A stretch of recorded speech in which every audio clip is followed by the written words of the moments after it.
Здравствуйте, друзья!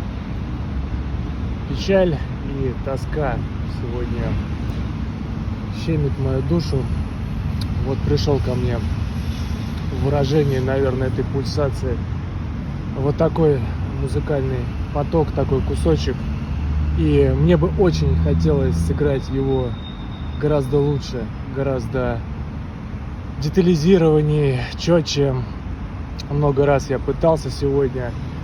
То один кусок сыграешь хорошо, второй закосячится и не так, как хотелось бы, то наоборот, то что-то получится в какой-то части лучше, в каких-то моментах совсем никак.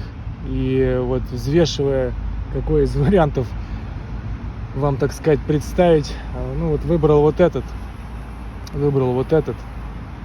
Не шибко я доволен, конечно, но посчитал нужным поделиться.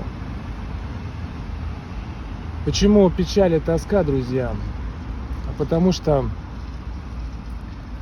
я вспоминаю и сегодня, и все, наверное, предыдущие дни один костер, очень важный костер. Я вспоминаю тех, кто много раз сиживал вокруг этого костра, и я всей душой своей ощущаю, понимаю, насколько я соскучился и по этому костру, и по тем, кто всегда собирался и собирается сквозь времена вокруг него. И я соскучился по этому ощущению, когда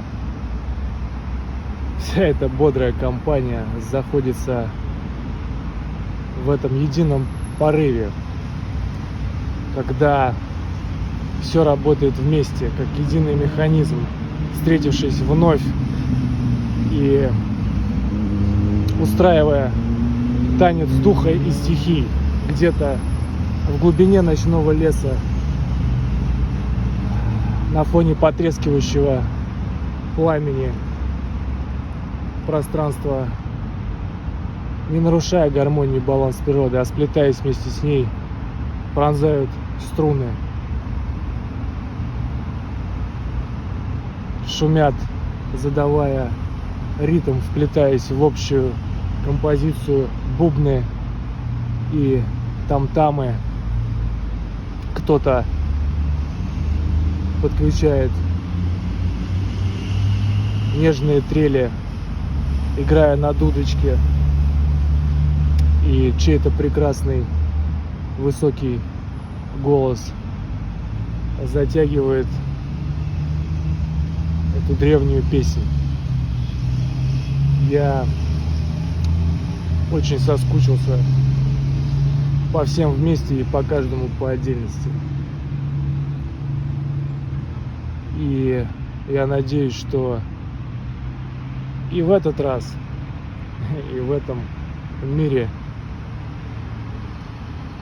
загорится этот костер, и произойдет эта магия, это чудо, эта радость встречи, радость взаимодействия. Благодарю вас за внимание, друзья. Всего доброго.